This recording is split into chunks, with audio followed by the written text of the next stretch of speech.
Եվ այսպես հարգելի հեռուստադիտողներ, ես հիշեցնեմ, որ մենք մեր տաղավարում հյուրընկալում ենք Հայ արծիվներ հիմնադրամի գործադիր տնօրեն եւ համահիմնադիր Անդրանիկ Բալոյանին, ողջույն Անդրանիկ, շնորհակալ եմ տաղավար գալու համար։ Անդրանիկ, նախ առաջ խնդրեմ ներկայացնել ինչ է Հայ արծիվները, ինչ գործունեություն է ծավալում, որպեսզի հեռուստադիտողները հասկանան մեր հարցազրույցի կապը։ Բարձր շնորհակալություն հրավիրեցինքի համար։ 2016 թվին Հայ արծիվները հիմնադրամը ձևավորվել է 100-րդ պատերազմից հետո։ Մենք ցանկացել ենք մեր զինվորներին աջակցենք, հասկացանք, որ ամենալավ ձևը աջակցելը այդ գյուղերը, առաջի գիծը արմապնդելն է գյուղացի միջոցներով։ Ինչ ենք անում մենք, եթե մենք տարբեր գյուղեր Տավուշ, Սյունիք, Գեղարքունիք գյուղացիները ներկայացնում են իրենց business product-ը, business idea-ն, մենք ֆինանսավորում ենք այդ ծրագիրները, բայց ոչ թե գումարով, բայց սարքերով, օրինակ կարող լինի ջերմոց, կարող լինի կարի ֆաբրիկա, որ հնարավորություն ենք տալի գյուղացին մնա գյուղում ու աշխատի, արդեն զինվորին թիկունք է լինում։ 16 թվից այդ ենք անում, պատերազմից հետո 44 օրվա հասկացանք, որ բավարար չի, պիտի մեր ծրագիրը մի քիչ այլ լինի,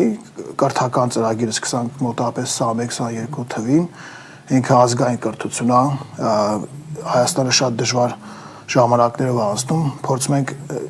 ապագա էլիտային սովորացնենք geopolitics, economics, philosophy, media literacy, կարծում ենք այդ բացը կա եւ այդ բացի փորձում ենք լրացնենք եւ լավ պատրաստած մասնագետներ վաղը կարողանան Հայաստանը ճիշտ ուղղությունը տանեն։ Հիմա Հայաստանը ճիշտ ուղղությամբ տանելու վերաբերյալ այսպիսի մի հարց։ Հայաստանի վերջին տարիների իշխանությունը կարծես այլ ուղղություն է ընտրել զարգանալու եւ բռնել է թուրքական ճանապարհը։ Թուրքիայի ազդեցությունը մեր տարածաշրջանում գնալով մեծանում է եւ օրորի է մեծանում եւ դրա նպաստում է այդ թվում նաեւ գործող իշխանությունը այսպես ջուր լցնելով թուրքական քարոզչամեքենայի ջրաղացին։ Ինչպես է հնարավոր պահպանել գոյությունը մի տարածաշրջանում, որտեղ կա պետություն, որը դարեր ի վեր ունեցել է մեկ նպատակ, որպեսզի չլինի հայը, չլինի հայությունը։ Ինչպես է ստացվում, որ գործող իշխանությունը ինչ որ քարոզչամեքենա է օգտագործում եւ հավատում այն խոստումներին, որ այսօր կա Թուրքիայում ու կուրորեն գնում է դեպի դա համագործակցությունը Թուրքիայի հետ։ Իմ կարծիքով չեմ կարծում Հայաստանը ճիշտ ուղղություն է այդում, ցավոք սրտի։ Հայաստանը քարտեզը նայեք, ինքը հիմնականում 3 մեծ խաղացողներն են՝ Ռուսաստանը, Իրանը եւ ցավոք սրտի Թուրքիան։ Մենք միշտ մտածում ենք արևմուտք, միգուցե Ֆրանսիան կարա մեզ ինչ-որ աջակցի, միգուցե այլ երկիր, բայց որ բարձ քարտեզը նայում ես եւ նայում ես պատմության թեկուզ մի քանի 100 տարին, միշտ եղել է այդ 3 խաղացողները։ Մենք պիտի կարողանանք խաղանք այդ 3-ի հետ, ոչ թե հույսերը կապեք, հեսա Ֆրանսիան կգա եւ ամեն ինչ լավ կլինի։ Ցավոք սրտի հիմիկվա իշխանությունը սխալ ուղղություն են բռնել, իրականում երկիրը ավելի թուրքացման process է այդում։ Իրանց հաշվարկները ինձ թվում է ավելի իրանց իշխանությունը արմապնդել ու պահելու հաշվարկը, քան թե ինչ որ օգուտ կա Հայաստանին, որտեղ ես չեմ պատկերացնում ոնց կարա թուրքը Հայաստանը ինչ որ օգուտ ցանկանա այդ նույն թուրքը, որ ցեղասպանությունը կատարել նույն Արցախում է, օգնի Ադրբեջանը պատերազմը հաղթի նույն Թուրքիան, որ Բայրակթարը տվե Ադրբեջան, նույն Թուրքիան, որ միջև հիմա ցեղասպանությունը չի ճանաչում, նույն Թուրքիան, որ անդադ պայմաններ ա դնում էր առաջ, որ էսեր արեք, միգուցե նոր սահմանը կբացենք։ Ինձ թվում է մենք պիտի հասկանանք, էլի կանանք Թուրքիայի իմ կարծիքով շփում լինի, բանակցություն լինի, բայց որ ինչ որ իրանց հետ հույս կապենք, ինձ թվում է սխալ է, այդ օրինակը կա հենց Սիրիայում, օրինակը կա հենց Կիպրոսում, միջև հիմա այդ տարածքները իրանք վերցրել են ոչ օրենքով եւ պահում են, ինչ թվում ինչ որ մի պետություն ա օգտվել, բացի թուրքական ինչ որ պետություն Ադրբեջանի նման Թուրքիայի հետ ինչ որ ջերմ հարաբերությունի մեջ չի նշանակում հետները պիտի շփվենք կամ ինչ-որ լեզու գտնենք, բայց պիտի մենք կարողանանք նույն Ռուսի հետ, նույն Իրանի հետ, նույն թեկուզ Արևմուտքի հետ մեր կապերը արմապնդենք եւ leverage անենք հենց Թուրքիայի հետ հարաբերություն ստեղծելու մեջ։ Եթե շատ մենակ մի կողման իրանց հետ ենք փորձում լեզու գտնենք, ինձ թվում է ահագին մեր դիրքերը թուլանում է։ Եվ այս կարողությունների բռնածկիցը պարզ երևում է շատ բաներով, ասում է Արցախը մոռացեք, վերադարձը մոռացեք, Արարատ մի նայեք, Արագած նայեք, ցեղասպանությունը մոռացեք, ցեղասպանությունը մոռացեք, երազանքներ մի ունեցեք, էսա մեր հայրենիքը, յանի չկա Արևմտյան Հայաստան, չկա Արցախ, մեր ոնց որ էությունը եւ ոնց որ մեր այդեներին մանդրից փոխվում է եւ հարց միշտ առաջանում ում այս ձեր տալի։ Եթե եկեղեցին թիրախեկանում, արցախցիներին թիրախավորում եւ շատ այլ ազգային կոմպոնենտները, եթե անդադ թիրախավորում եք, ում է դա ձեր տալի։ Միգուցե այդ պետությունին, որ ձեր տալի, հենց այդ պետությունն է աջակցում այս իշխանություններին եւ այդ իրականում վախենալու պատկերացնել, որ մեր իշխանությունը մեր շահերը չի պաշտպանում է միգուցե թշնամի շահերը։ Չեմ ուզում տենց հավատամ, բայց փաստերը ցույց է տալի, որ էտա։ Ես կցանկանայի, որ իրանք վերանայեն եւ հասկանան իզուր ինձ հանգցում մեկը չեն անելու, որտեղ པարզ արդեն 7 տարի ինչ ուղղություն են նետում, բայց կուզենայի ավելի բալանսավոր լիներ, հաշվի առնենք մնացած խաղացողները այդ տարածաշրջանում եւ իրանց շահերը համընկներ մեր շահերի հետ հնարավորինս շատ եւ counterbalance անենք Թուրքիայի իմ կարծիքով վտանգը, ոչ թե ինչ որ մի լավ բան պիտի դե դուրս գա։ Այո, այստեղ եղավ բանակցություններ եղան Միացյալ Նահանգների մասնակցությամբ ստորագրվեց ասում են պայմանագիր ստորագրվեց, բայց փաստը մնում է փաստ, որ դա ընդհանրապես դա ոչ մի բան չէ, բայց այնուամենայնիվ սկսվեց շարժվել Միացյալ Նահանգների ներկայությունը մեր տարածաշրջանում եւ այս ամենը հաշվի առնելով ինչ կարող է տալ եւս մեկ խաղացողի, նշեցինք խաղացողների անուններ Թուրքիա, Ռուսաստան, Իրան, 4-րդ խաղացող, դե Ֆրանսիան մեծ հաշվով արդեն այնքան ուժ չունի մեր տարածաշրջանում, իսկ Միացյալ Նահանգների ներգրավվածությունը որքանով է ռեալ մեր տարածաշրջանում եւ որքանով կարող է օգուտ տալ Հայաստանին հետագա զարգացման տեսանկյունից։ Այ Միացյալ Նահանգները բարձա գերպետություն է, պիտի հաշվի առնենք, հետները պիտի լեզու գտնենք, կարա դրական ինչ որ փոփոխություն բերի, մեծ համայնք ունենք ստե, միգուցե ներդրումներ կարողանանք ապահովենք, միգուցե որոշ բարելավումներ, բայց մեծ հաշվով եթե մենք մտածում ենք, որ Ամերիկան ինչ որ երաշխիք է լինելու անվտանգության, ինձ թվում է դա թույլ իմացությունա, ես չեմ պատկերացնում այդ ոնց պիտի լինի Ամերիկայի զինվորները պիտի կանգնեն Հայաստանում, հենց Թուրքիա-Ադրբեջանի դեմ, բայց Թուրքիան իր ՆԱՏՕ անդամն է, իր ընկերն է, Թուրքիայի միջոցով է ինքը տարածաշրջանը հսկում եւ հարցեր լուծում։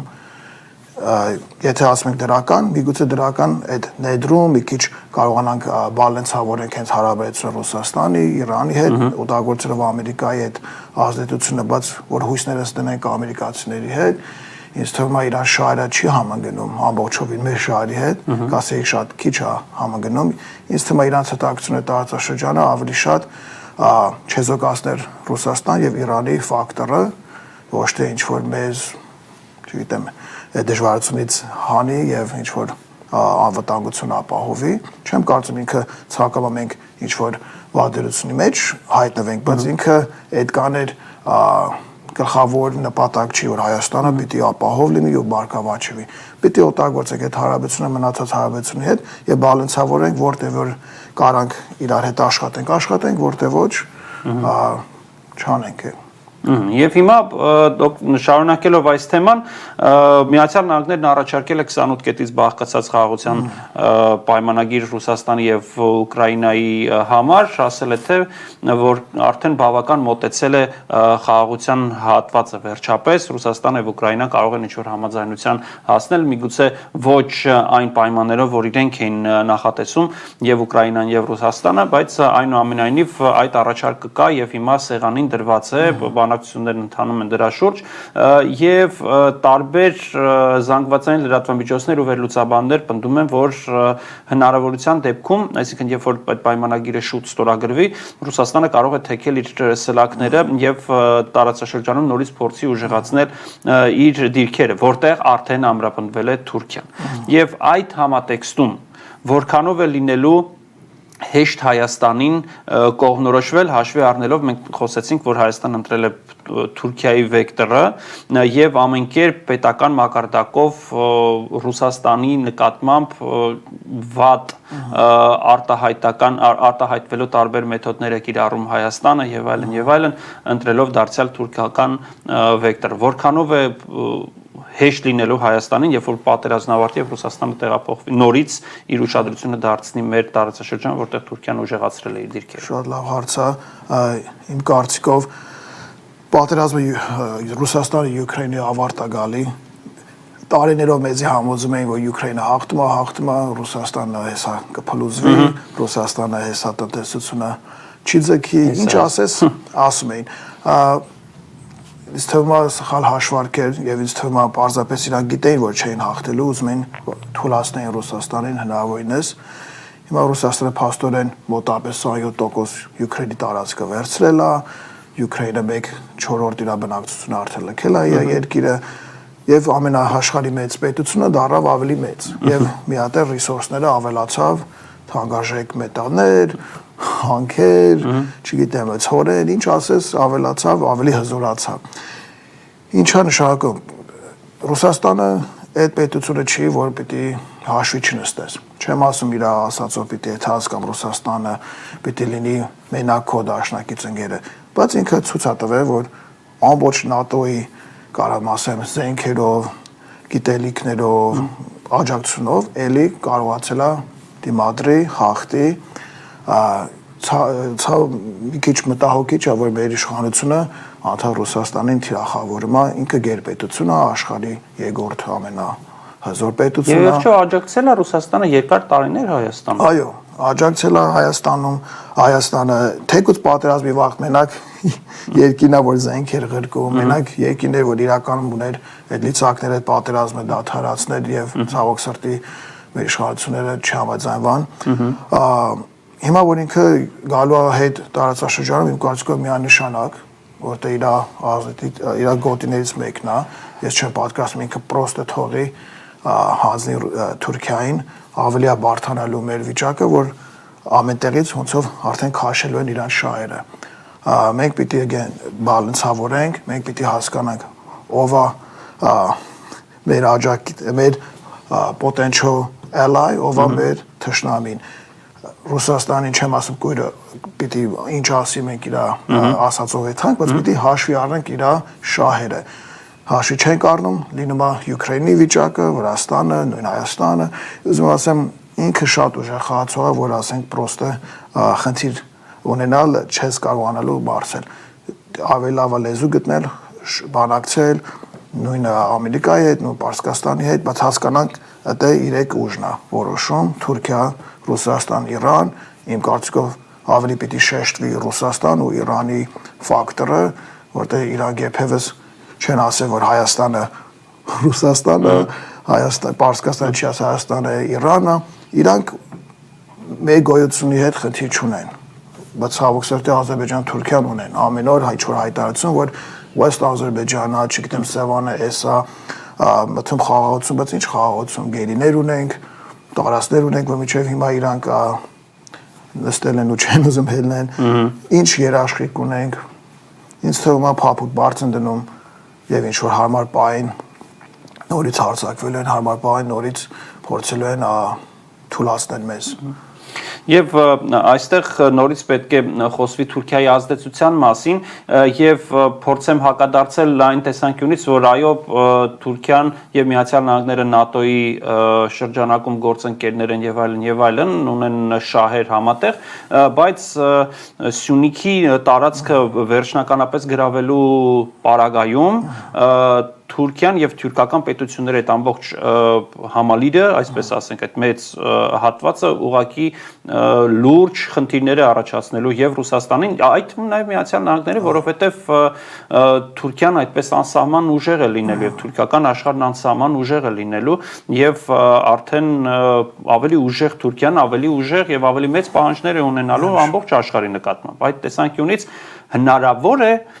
տարբերակ, որ Ռուսաստանը եւ Միացյալ Նահանգները ունենան ինչ-որ համատեղ շահ, որպեսզի չնպաստեն, որ Թուրքիան չուժեղանա այնքան, որքան որ իրենց պետք չէ։ Օգտագործելով հայկական գործոն։ Միանշանակ Սյունիքը շատ կարևոր տարածաշրջան է, իմ կարծիքով ոչ Թուրքիան, ոչ Ռուսաստանը, ոչ Ամերիկան ցանկանում է Սյունիքը փոխանցվի Թուրքիայի հսկողությունների տակ, իրանք ուզում են միջնորդը լինեն, ինձ թվում է թե շահերը համագնում է եւ միգուցե կարողանան այնց ֆորմատ ստեղծել, որ երկուսներ բավարարված լինեն եւ մեր անվտանգությունը եւ մեր ինքնիշխանությունը ապահովեն։ Եվ այո, ձեր խոսքում Թուրքիան կհզորանա, եթե տարածքը վերցնի, ոչ ցերատալի Պարսկաստանին, ոչ ցերատալի Ռուսաստանին, ոչ Ամերիկային։ Միգուցե այդ է կարան համագործակցեն եւ չզգացնեն այդ վտանգը։ Շնորհակալություն մեր տաղավար գալու համար, հարգելի հեռուստադիտողներ, Հայ արխիվներ հիմնադրամի գործադիր տնօրեն եւ համահիմնադիր Անդրանիկ Բալոյանն էր մեր տաղավարում, ես Ռոբերտ Գասպարյանը, շարունակեք հետեւել Alpha News-ին։